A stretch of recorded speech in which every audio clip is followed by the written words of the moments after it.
Hello and welcome to the Camogie Association's Ready, Steady, Go webinar series. Episode 4, we're focusing on third level, and today we have our special guest. We have Adrian O'Sullivan. Adrian is the manager of UL Camogie team, who this year completed their 5 in a row of Ashbourne Cup titles. He's a 4-time All-Ireland winning Camogie championship coach with Limerick and Kilkenny, and in the past he's previously coached Westmeath and Kildare senior hurling teams. He's also a level 2 GA tutor. Adrian, thanks for giving up the time to come on. We appreciate having you on here. I'm delighted to be here. Good stuff. And now I'm just going to stop talking and let you crack on. So, in the previous ones, we've covered Go Games, youth, and adults. So, third level was the last one we had on our books. And given your current role and your experience, I think it's a very interesting comparison of how you go about things with the environment you're in. So first question that I had for you, and very, very kind of most interesting one from my point of view, is what are the main differences between coaching a university team and club and county teams that you've done in the past, considering where you are at the moment? Yeah, I suppose they're very different. I suppose I nearly use the word spoilt in UL. I suppose look, you're based up the road from us here yourself, so I'm sure you're very familiar with the resources that we have at our fingertips. It's all right. I suppose, yeah, it's not bad. Like Joe, that didn't happen overnight. Like UL Sport, I suppose, put in a massive amount of work. Joe, the North Campus, the Maguires, the arena, everything. So like the ease with which you can get things done as a manager, I suppose, I would speak specifically about Camogie, compared to maybe club and definitely county with Camogie, is just, it makes my life so much easier. I remember even the first few years at Limerick and stuff in the Camogie, like on a Monday you might know where you're training, on a Tuesday you're begging clubs for pitches, so you can't send out schedules to players because you just don't know where you're going to be. You're trying to guess. You might have to move training from a Tuesday or to a Wednesday to suit another team, and it's just, everything is so much easier in UL. Like if we want to do a recovery session, the pool is there, we have our slots in the pitches, we have our gyms, we have our video rooms, we have everything. So from that point of view, there's no comparison whatsoever. It's easy, you know. But it means you've no excuse not to perform because everything's there at your fingertips. Yeah. Sounds okay. Yeah, it's good. Look, it is. It's like a playground for coaches and managers. Like whatever you could possibly imagine to need, you have it there at your fingertips. So believable. I suppose access to players as well. Very much from a logistics point of view, I suppose. Like say, I suppose if we want to train 7 o'clock in the morning or 7:30 and get a session done in the gym or in the arena or whatever like that, we can do that. The girls can go off to college for 9, I can go to work. Like, because they're all on campus and so close together, you have that, I suppose, flexibility to do it, whereas maybe it wouldn't be feasible for a county team to train in the morning because there could be players working outside the county or working in different places or in college, so getting them together and stuff like that. So like, I suppose the ease of getting the players together and the access to resources and facilities are definitely the biggest differences between coaching in UL and then coaching, I suppose, a club or a county Camogie team. Yeah. And in terms of, because you have access to such good facilities and it's slightly easier to get things done, does that bring its own pressures for you in terms of having to perform as a coach? I suppose it does. Like, it's pressure in one way, but I suppose like it probably focuses you in another way, because you can waste a lot of energy in roles if you're constantly battling with county boards or battling with club committees to get access to pitches and resources and stuff like that. So like being taking over a team that's won 3 in a row brings its own pressure. Like having access to a pitch doesn't really remove that, you know. So but no, look, it definitely makes it easier for you to do your job. It takes away all the noise. Like we'd say, even from a hurling point of view, seen in Westmeath last year, again, like we'd no county training grounds, we didn't know where we were going to be training. Like finding it hard to get access to gear, access to licenses for video analysis. This time you could see Joe was just constantly battling with the county board, and the toll it would have on him and the energy he was wasting on that, which should have been focused on developing the team and developing the players. I suppose it just takes away all that. You can just focus on, right, this is my group of players, we know we have access to everything, and we can just go and reach our potential. And like whatever about winning, like, because on any given day you can win or lose a game, but as a group, as a management and as a players, we certainly have no excuse for not fulfilling our potential. And if that's good enough to win at the end of the year, then great. And if it's not, fine, but we have no excuses, Joe. And I think that brings a real focus to the group, kind of, look, everything is laid out for us here, so let's just go and do it, and let's go improve ourselves. And deliver for the people who have provided the resources for you, I suppose, And do you think because it's such a kind of streamlined, kind of organised environment by its very nature, do you think that does that change the attitude of the players, or change the kind of way they approach the environment? Yeah, 100%. If you talk to any of our players, and again, this is no slight on the counties they play for, it's simply, I suppose, a thing of facilities and economics. They'll tell you that it is the most professional environment they've ever been in. And it is, you only have to look around on any given day. You could be training beside the Munster rugby team, or Thomas Barr and these Olympic athletes and stuff like this. So you're in a high performance environment, and everything is laid on for you. And so it definitely, I suppose, and in UL as well, I've always had a focus on female sport. It's never been treated, the best thing you can say about it is never been treated any differently to the male teams. And the girls really appreciate that. And I suppose maybe sometimes when they play for their counties, they're looking over at their brothers or partners or whatever that are playing for the men's teams, and they can go, geez, they're getting really well treated and we're getting nothing. And they have maybe a little chip on their shoulder like that. But if anything, we're the best looked after team in UL. Like the J office and UL Sport go above and beyond for us. So I think you're right. It does definitely motivate them to go, geez, this is the best it's ever going to be for me. I really want to maximise my potential here and perform. So it definitely is an advantage to us from that point of view, 100%. Yeah. That's good to hear. And in terms of kind of synergy with the GA setup, is it quite a joined up setup? Oh yeah, unbelievable. That's what DJ kind of takes responsibility for that. He kind of started organising bonding sessions for all the management teams. So at UL, it's not just the players that go on bonding sessions. But yeah, it's very much a club feel, and that goes back maybe 7 or 8 years to before Ronan's time. Even Deirdre Murphy, who I suppose you know very well in the Camogie Association, star player with Clare through the years and administrator, she would have very much gone. It wasn't always that way. It would have been in the past, maybe a decade or so ago, every team for themselves kind of a thing. And Deirdre with DJ would have worked an awful lot on that, and then Ronan really drove it on when he came in as well. And there's a fluidity of coaches between the teams as well. Our video analyst this year, Kieran, he would have been with the Fitzgibbon Cup for the last 2 years. So that would be unheard of in a county, that a guy would go from working with the senior hurling team to working with the senior Camogie team. It would be very unusual for it to happen, but it does happen within UL. And I suppose we'd have a crossover of players with the ladies football as well, with dual players, and there's really good strong relationship there, sharing players and stuff like that. So yeah, there's a real club feel there, and it's great for a coach to be able to tap into it. You can ring the Fitzgibbon coach, you can ring Gary, ring Joe McGrath or Declan with the Sigerson and all these coaches and DJ and all these, and it's class. You have a real network of people that you can learn off of and lean off of down there as well. I suppose you have a whole host of sports science students graduating every year and looking to work with teams as well. So you have a ready-made squad of people there that are looking for experience and willing to get stuck in, and are going to be the experts in their fields in their future, and they're cutting the teeth with you and have great ideas and stuff like that as well. So it's a real dynamic, tight-knit environment down there. So it's great, yeah. I'm jealous just listening. Yeah, you can tell I'm energetic talking about it. It's really great. It's a fantastic place, So yeah. So, but on the flip side of that, what are the main challenges that you have? Do you have any challenges and kind of considerations? Yeah, look, it's a massive challenge, I suppose. If you look, I suppose our season is from October to February. Every single one of our players, bar one or two for personal reasons, only not from a talent point of view, have opted out of county teams, but they're all county players. So they're coming to the end of a long season with their counties. Probably club season is starting to, depending on how they go, kind of impinges on that a little bit as well. So in reality, they should be an off season when we're starting. And when we're starting to really get motor in first round of championship in December and into January and February, when the Ashbourne weekend is, counties are back and the league is starting. It is a little bit of a bugbear of mine that the league starts so early in the Camogie, because I suppose given the age demographic of the players, it's very much different to hurling in that it'd be very unusual for an 18 or 19-year-old to be starting for their county in the National League in hurling, whereas every single one of our players will be playing National League for their county. So there's very much a dual requirement there. So it's a huge challenge in not to burn them out mentally. That's the big challenge. We don't train that much, believe it or not.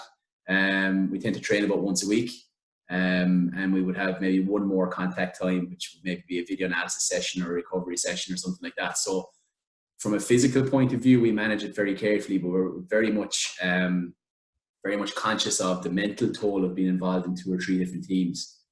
And I suppose every challenge needs a solution, I suppose, and it's very much relationships, relationships with county managers, relationships with club managers, building it up. And I've been very lucky. This season come up with my 3rd season in the job.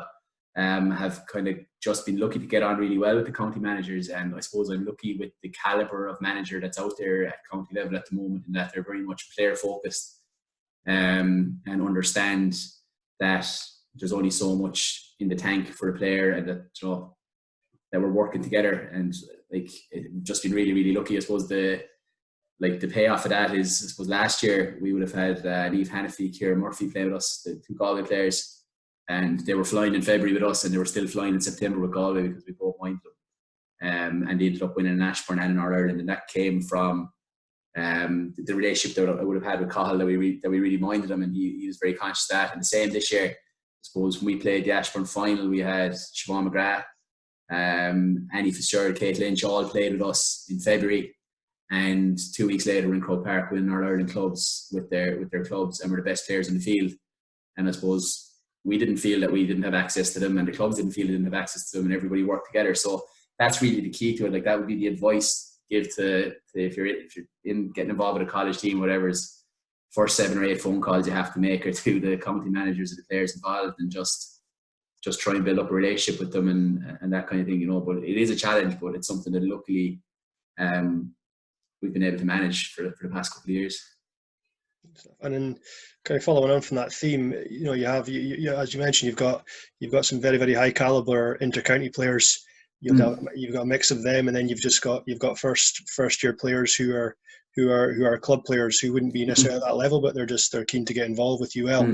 How do you find the balance in terms of how do you make sure they get game time, and B, how do you make them all feel involved, or can you? Is that something you can? I suppose it's not quite as cut and dried as you say there. Sometimes the first year coming in is the seasoned inter-county player. I suppose at that age, the players are very much at different stages of their development. Like, I suppose a good example would be maybe this year we had 3 first years playing the Ashbourne final, and last year we had none.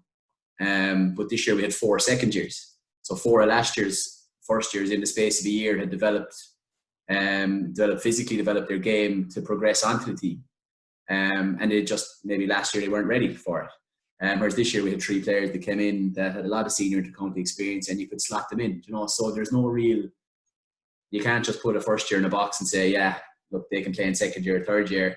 And similarly, you have to be patient with first years who don't make it. You don't just cut them off. You have to work on their development. And like DJ would always say, he's a lot of experience, the O'Connor team and UL, the O'Connor Cup team. Like, when you're looking at your fresher trials, okay, the exceptional player will stand out, and they might go straight into your team, the real exceptional player. But really what you're doing is you're looking to fill spaces on the roster 2 and 3 years down the line. So is there potential that they could play in second year, or is there potential they could play in third year? And that's kind of what you're looking at. And then I suppose keeping everyone happy. Like, I would kind of look at that in 2 ways, really. I would look at it from a team selection point of view, and then from a general happiness point of view. And I suppose if you have 30 players in the squad, anytime you name a team, 15 of them are going to be happy, 15 of them aren't going to be happy. And I think if you set out as a manager to keep everyone happy from that point of view, you just tie yourself in knots. It's not really possible. Like, we would have had a couple of 4th years this year who would have played last year, would have played a lot of games with us this year, would probably have expected to start at the weekend and didn't. And you have to have those conversations with them during the week and say, listen, you're not in on Saturday, and they're not going to be happy with that. Like, these players are best players of their clubs, or best players of their counties. It could be the first time they've ever been dropped from a team, or not selected for a starting team. So there's no way they're going to be happy with that, and I wouldn't expect them to be happy with that. But the other side of it, I suppose, like, my coaching philosophy, I have 3 pillars to it: the growth, learning, and enjoyment. Okay, so growth. Away from the field, as people, can we help them be better people? Can we give them leadership opportunities? Can we show them lifestyle? Can we help them grow as an individual in the college environment? Learning is can we learn from the players? Can the players learn from us? That's very much aimed at the game. but then enjoyment. And like, that's not a hierarchical thing. It doesn't go growth, learning, enjoyment. It goes growth, learning, enjoyment. Side by side, it's equally important. And like, we don't pay lip service. Like, we go out of our way to make sure they have an absolute whaler of the time. Like, it's everything we do is focused on enjoyment. It's just constant.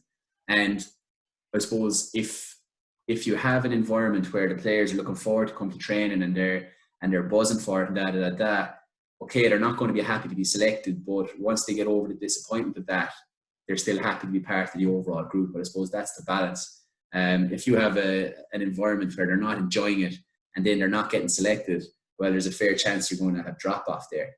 And I suppose the last couple of years we've done a survey, and okay, we've been lucky enough to win both years, and it's easy to kind of sit and go, yeah, look, that's not the important thing. Look, it is important. It's nice to win, but we do a survey, and it's an anonymous survey, so they can say whatever they want. And the last question both years is, if you're offered the opportunity to come back onto the squad again next year, would you come back? And nobody's ever said no. And like, that's massive. Like if you can strive for that as a coach, that's what it's all about. So yeah, I suppose if you're looking for happiness, you have to treat it two ways. You're never going to keep everyone happy from a team selection point of view, but you can definitely create an environment that they want to be part of. I think that's the key to it. And just going into depth on that hard conversation, because that was my next question, was has there ever been players who would be starters for a club or county who you've had to not select for games? And with that conversation, what's your approach to that conversation to try and get the best out of it? That's something that never gets easier, no matter how many times you do it.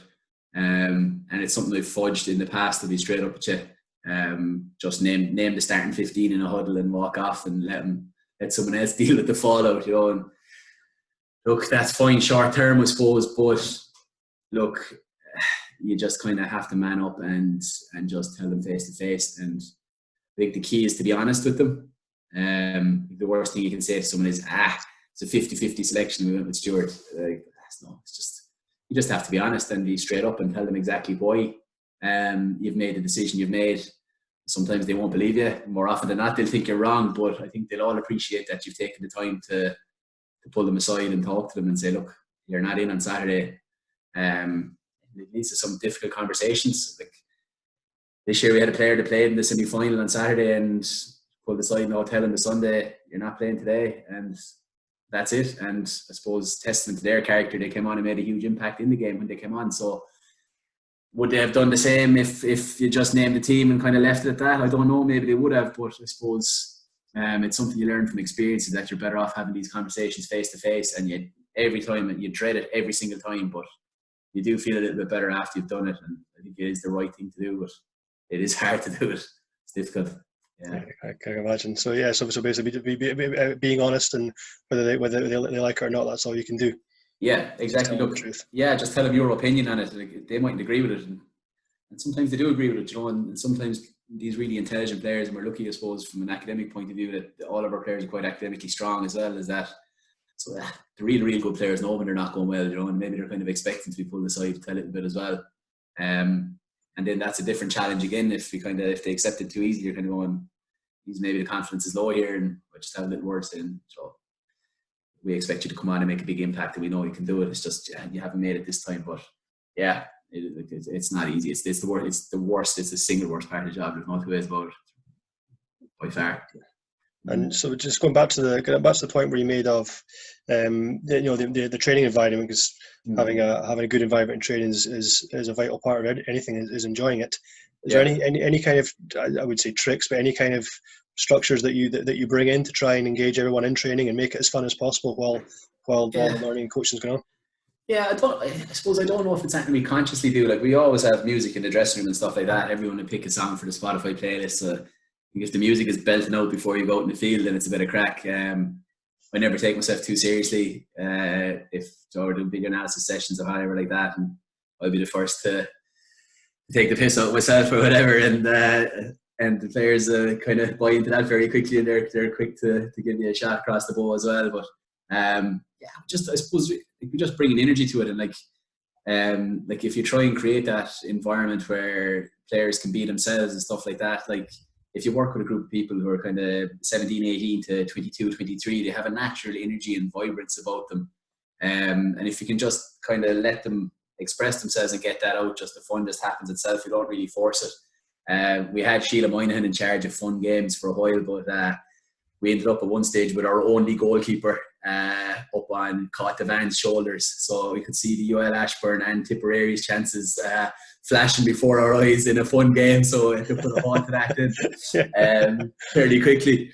But look, the players are great crack. Like Joe, you know yourself from working with lads or girls that age, they have that natural exuberance of youth and vibrancy, and if you can create an environment where they can be themselves and come out, and them, you'll see it, you know. And they're good crack to be around, you know. And on that, do you find a difference in the way you have to communicate or kind of create that environment between a female team to a male team? Is there any difference? Female team to a male team, no, I wouldn't see too much of a difference. College team to an adult team, yes. If you put something up that's longer than a tweet or longer than 30 seconds, you forget about it. With the college team, you know, it really needs to be snappy, like, you know. Yeah, you're going into the dressing room, you're really picking your words, like, right, I have about 40 seconds here to deliver what I need to say. So that was something learned pretty quickly. It's just you do communicate, like the youth of today communicate a little bit differently than what maybe even I would have. I don't consider myself a dinosaur, but technology and stuff moves quickly. So we've moved a lot of our stuff. What we do now will be visual. Like if our game plan and stuff like that, we'd send it out on coach notes, so they might get a 40-second clip of what we expect from them on their phones before the game, and we wouldn't tend to say too much in the dressing room because maybe they're not taking it in after a certain amount of time. So that's a little bit different.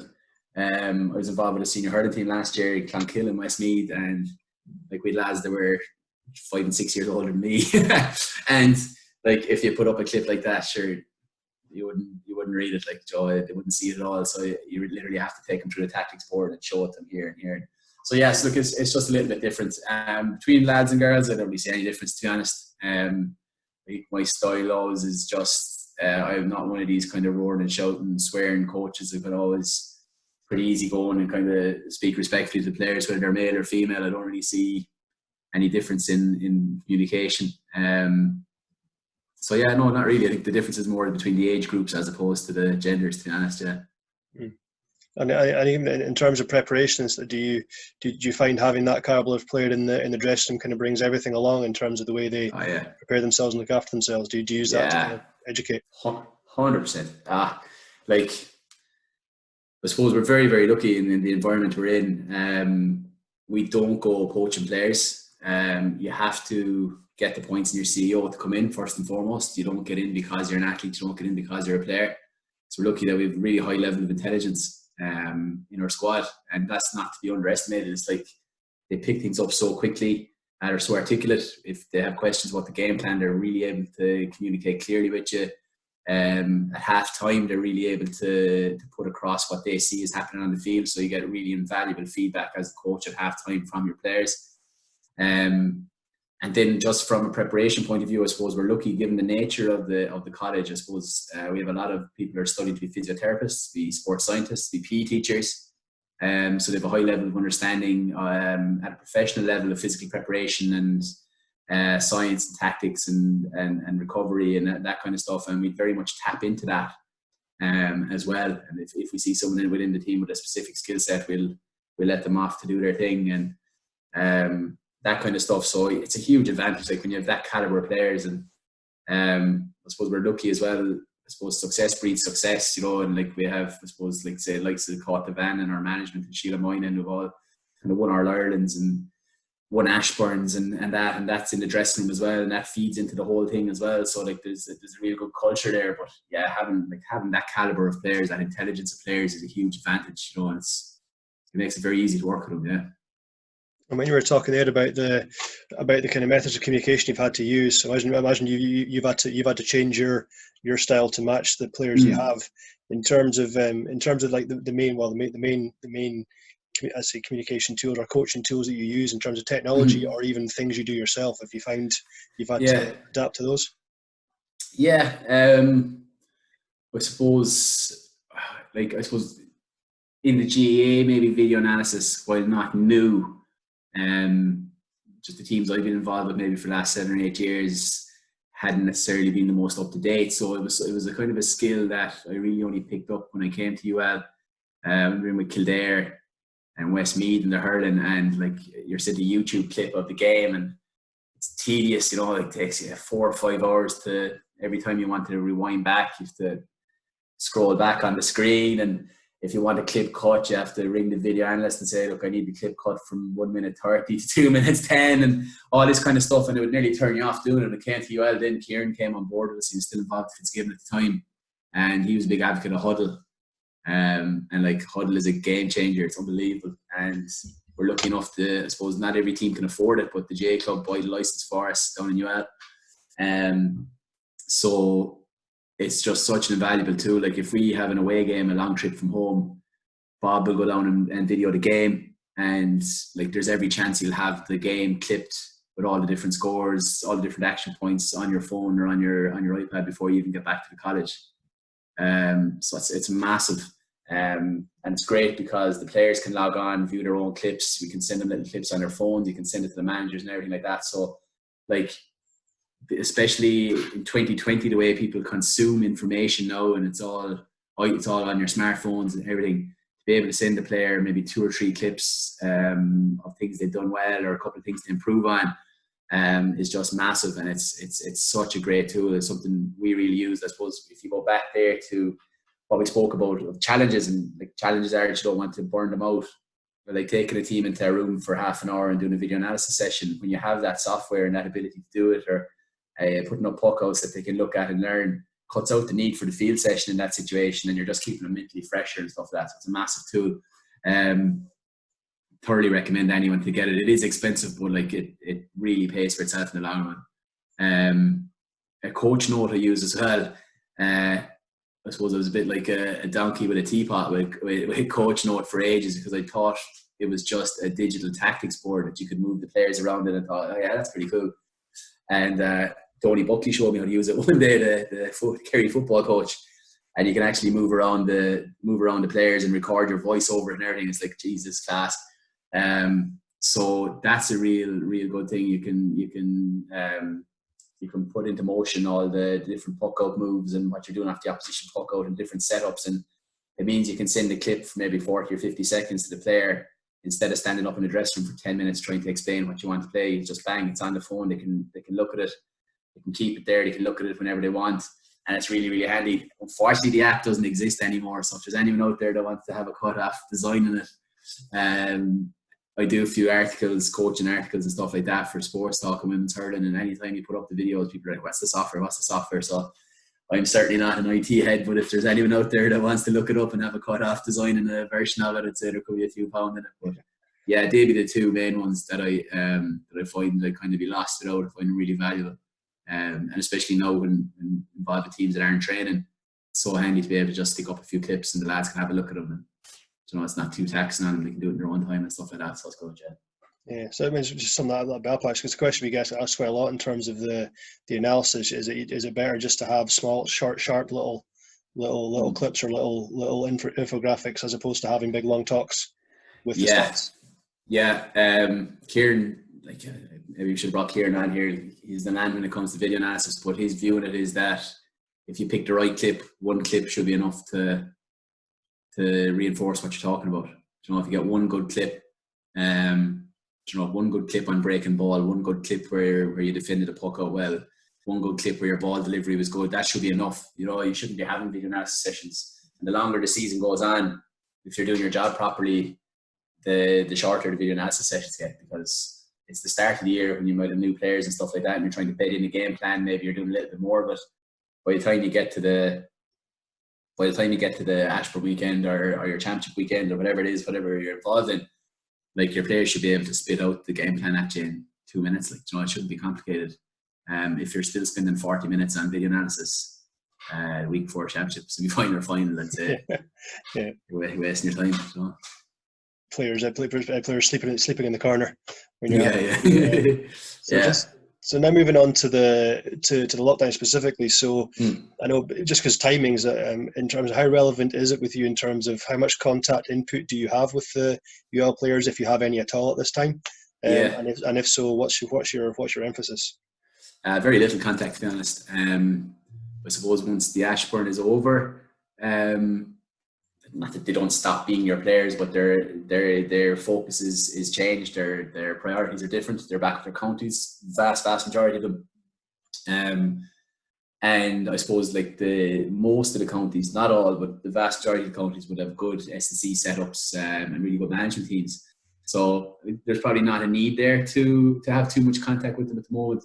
I suppose last week myself and Claude and Eve were talking about it and just kind of asking around. We felt that maybe a lot of the content they were getting from the counties, and maybe a lot of the content that a lot of them might be consuming on social media, was focusing on the physical side of things. So how to get as many gym sessions as you can in, or home workouts and running sessions and that. And maybe not so much about the mental stresses of being in lockdown.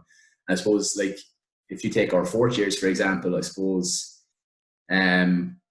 like Ashbourne is over, so they're not going to play that again. So there's a void there for them. Okay, so there's always going to be a little bit of sadness for them when it's all over. But then kind of college was pulled out from under their feet all of a shot as well. So they kind of haven't had that natural finish to college of handing in exams and going out, or handing in assignments and doing exams and going out with their friends. That's all gone. So all of a sudden you've kind of gone from a routine where you're used to playing camogie with your mates, going to the pub with your mates, hanging out with them, doing assignments college. Boom, it's gone. And we were just a little bit worried that maybe some of the players were maybe feeling the mental stresses of that and mightn't maybe had the coping skills to deal with that.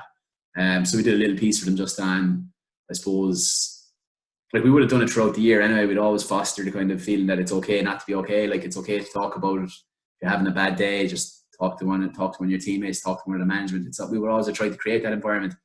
But I suppose it's something you can't do enough of. You know, I think it's really important. So we've just done a little piece with them on how to keep a routine and how to manage stress, and I suppose made them aware of different avenues that are available to them within the university from a mentoring point of view and from a counselling point of view, and then obviously professional resources like that are available through the WGPA and the Samaritans and stuff like that as well. So, but not a whole pile, but like some little things like that. And if that helps one person, it's worth doing, you know. So, but I think generally speaking, I think the counties are looking after them, so there isn't that much contact, you know, until we get them back again in September, October, whenever it is, and we'll go again, you know. Go on there, and then just to finish off. So with all that stuff you mentioned, is that something that you emphasise all the way through the year in terms of managing your stress with everything? Yeah, big time. You know, I suppose like at any given point in the year, there your average. I suppose there's no such thing as an average Ashbourne player, but your average player could be doing exams. They could be doing an FYP, final year project. They could be training with 1 or 2 county teams. They could be still involved with their club. And then they're dealing with obviously all the normal stresses, I suppose. That's all sports and exams of being in college and of being 18 or 19 or 20 and all the different challenges that brings in your life and stuff like that. So, it's something we've been very, very open about. We're lucky we have a good support network in the college as well. Father John there has a big interest in the GA teams, and he's the chaplain in the university, and he's always there on the other end of the phone. If you know a player's having a problem with that, he'll know someone to talk to, or he'll point them in the right direction. And Deirdre Murphy, who was the GA officer before Ronan, she moved into a new role, which is helping freshers assimilate into the college. So, like, again, it's stressful for first years, first time coming to college.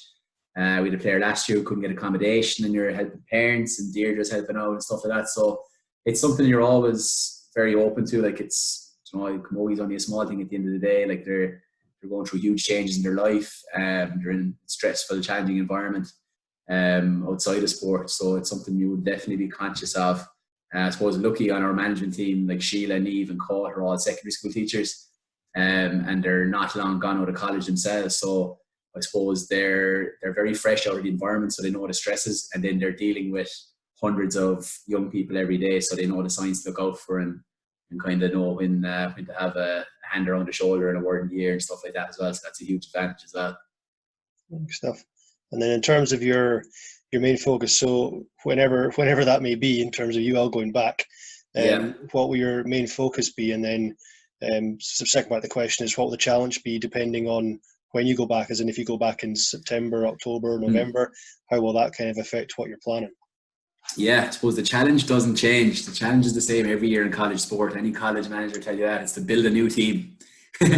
So every year you lose 8 or 9 big players, and yeah, that's the challenge. I suppose you don't.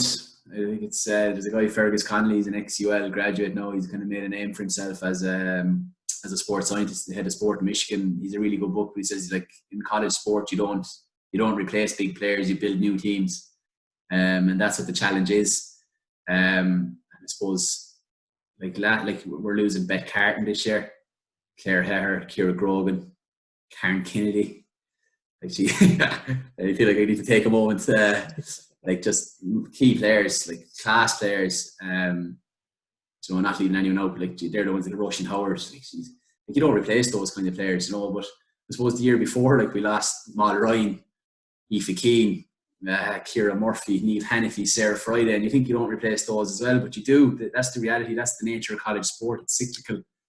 And players who maybe were completely off the radar this year will step up and be key players next year. And a year is a long time in the development of someone who's 18, 19. And like, I suppose we had, as I said, we'd 4 first years or 4 second years start the Ashbourne this year who didn't get much game time at all last year and played massive roles, and goes back to what we were saying earlier, that they're all at different stages of their development. So like you said, so that's always the challenge. It's just knitting together a new team, getting them playing together, getting them pointing to the game plan, maybe adjusting the game plan depending on what players you have at your disposal. What worked last year won't necessarily work this year.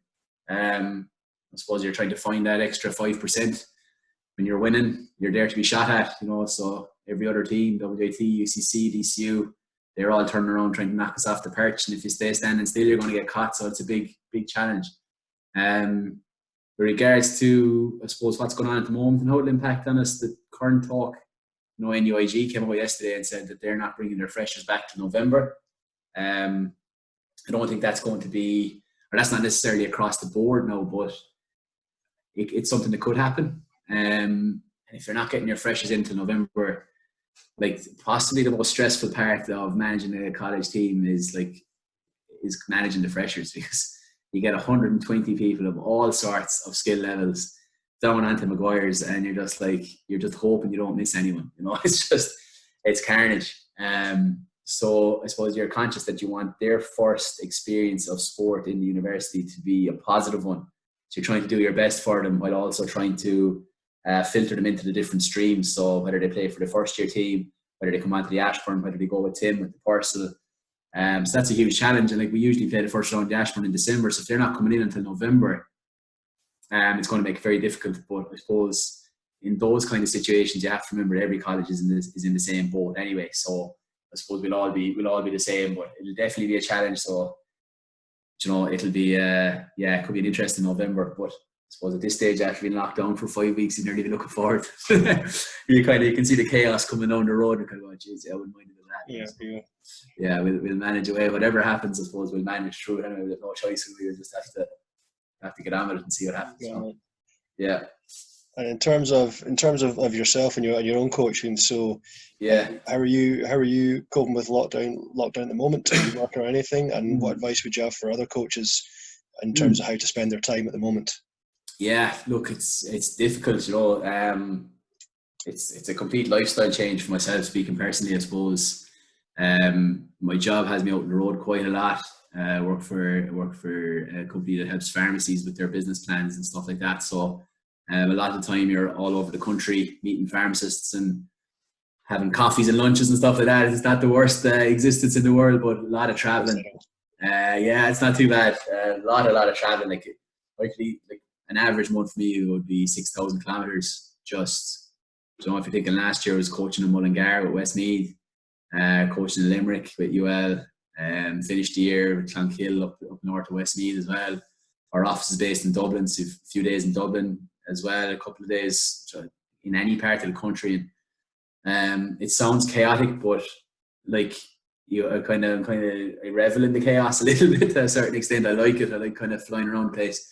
So to go, I suppose I haven't left the house in a month really, only to go to the shop, but it's a fair lifestyle change and a culture shock for me, I suppose like players, you know, like we're so used to routine as coaches and managers. Like you tend to build your whole life around it, you know, like if we were training in Mullingar on a Tuesday night, I made sure that I was meeting a client somewhere within an hour and a half of Mullingar on a Tuesday. You know, like your whole routine is built around it. I suppose the danger is when you lose that routine, your mind starts to wander a little bit. Oh, I'm lucky enough in that I started a new job in February, and it's kind of it's a project that I'm managing for McKesson's that is in its infancy a little bit. So we're very much into strategic planning place where we're looking at software development and how we're going to roll it out and who we're going to target with it, which means I can do an awful lot of it from home. So from 8 to 5 or 8 to 6 or whatever, I have that focus during the day. So that really helps. Find the weekends really difficult, like just having no focus, no goal on a Saturday, Sunday, like long weekend, like Easter weekend, usually it should be great time, like your Friday, Saturday, Sunday, Monday, twiddling your thumbs, just kind of going, you know, what's going on here? Like it's really, really difficult. You can find a mood dropping and stuff like that. And it's you know, it could be a tricky time, I suppose, but look, you just try and kind of look on the bright side of it. Look, I have my health, I have a job, touch wood, family are healthy. And I suppose, look, this will be over eventually. So I suppose we can kind of dream of better days ahead, you know, and even you kind of feel yourself getting energized there, talking about putting a team together in September and October and driving on and having to go again and stuff like that. And that's kind of what keeps you going, you know.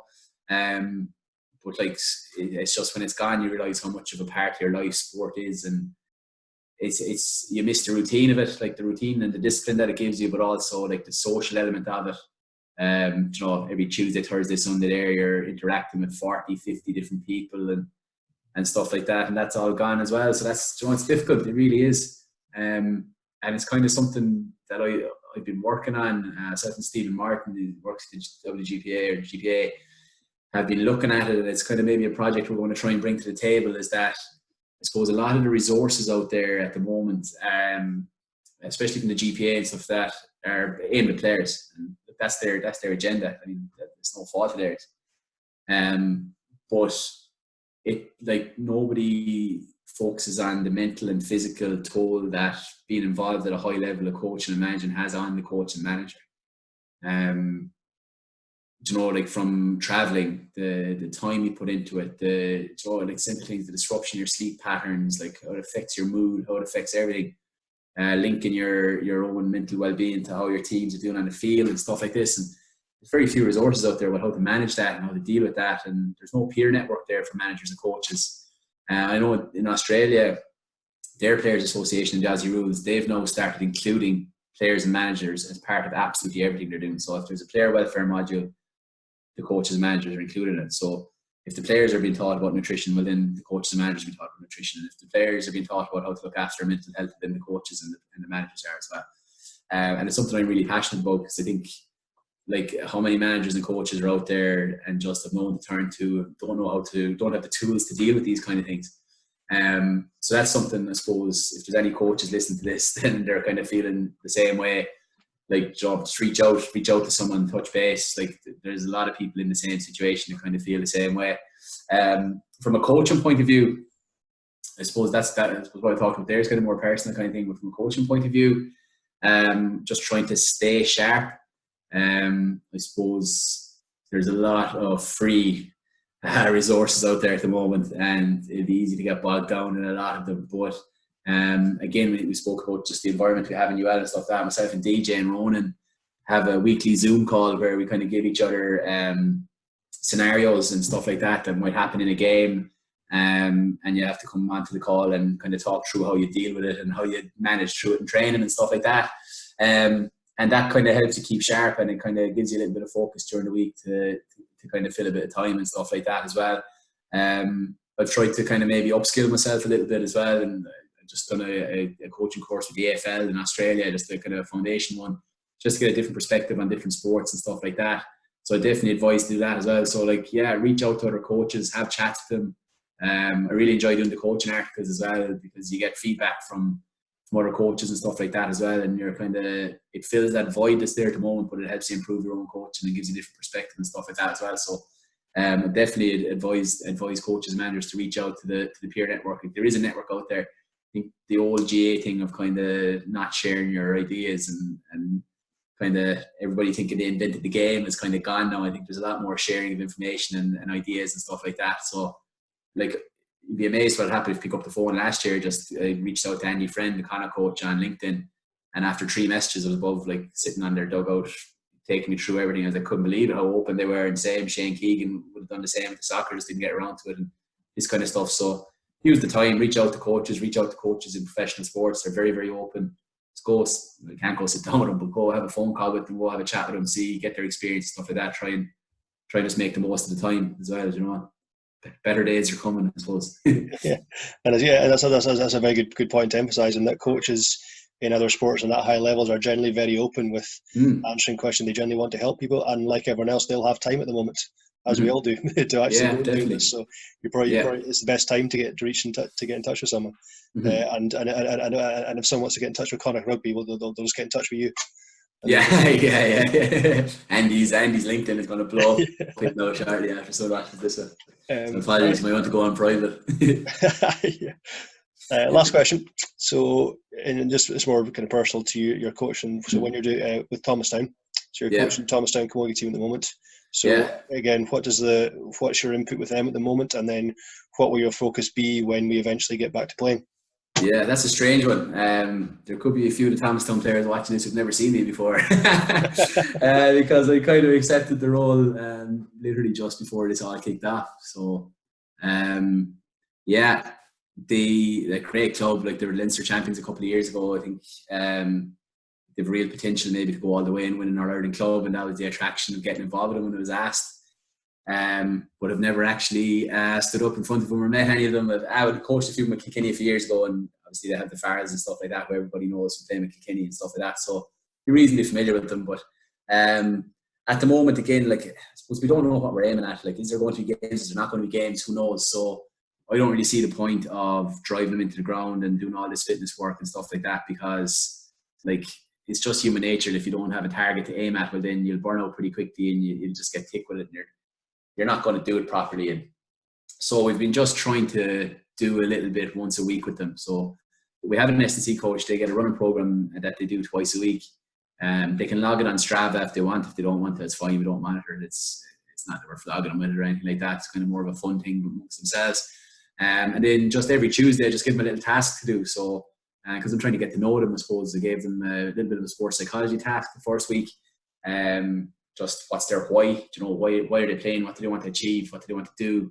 What makes them tick as a person? Just basic kind of stuff, just to try and get a feel for them. Following week was just pick a song for the playlist in the dressing room. You know, it could be, you know, it's just a little something. So you're just doing something small all the time that kind of, I suppose, gives them the reassurance that we are building towards something, but not kind of, I suppose, wasting all their emotional energy on something that they can't tangibly feel, you know. But yeah, hopefully we get out in the field, because if they're a class side as well, so it'd be really nice to have a cut off the All-Ireland club with them, you know, if things got up and running. So that's kind of what we're at. So when we go back, the focus will be just play as many matches as you can, get them out in the field, try and get to understand them, and hope for the best. I suppose every club will be in the same boat. So if it comes down to a 4 or 5 week season, if you get a bit of luck, you wouldn't know what could happen. But yeah, it's a tricky one. It's hard to put too much time into it at the moment, because it's a moving target. Nobody knows today. Your guess is as good as mine, as good as the next fella. So we just have to wait and see what happens. Nice stuff. That's good advice. No, thank you, Adrian. So that's all the questions I had for you. We've taken up enough of your time at the moment. Thank you very much again. At the moment. It's not too bad. We all have time, don't we? Yeah. So thanks again to Adrian for coming on and sharing all your experience and your advice. If you've got any questions for Adrian, please get in touch with us at Camogie, and we'll pass details on for you. Thanks again for watching, and Adrian, thanks again to Adrian for coming on. And stay safe, everyone.